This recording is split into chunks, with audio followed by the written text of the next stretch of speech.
另外，这央行升息半码，互各界拢料想未到。学者就分析讲，这就是因为要去垫钱的关系，也毋过对这买厝立贷款的人来讲，压力有影是会变较大。业者是表示讲，因为贷款的压力变大，刷落来这税厝的行情可能歹对得起，所以厝价的负担会更较沉重。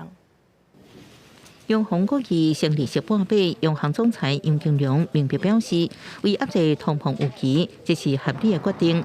不过，对有房贷压力或者是计划买厝的人来讲，确实够增加压力。暂时都不会考虑啊，要升息就会更不可能买啊。日常开销要省一点，对，不太能够买奢侈品。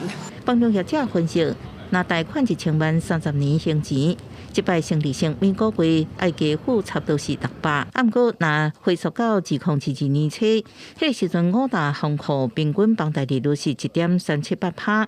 那一个月付33930块房贷来讲，经过2年来600升利息，已经到每个月要付37894块，也就是讲年交加47568块，是一笔的负担。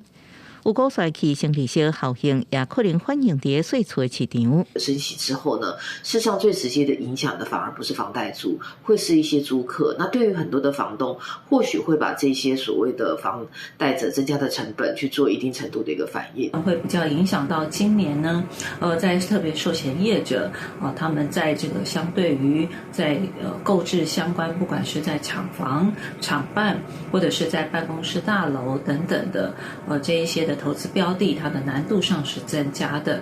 学者是分析，升利息半码对商用不动产市场影响较明显，商办投资意愿可能会降低。不过对一般主题市场实际影响是较细。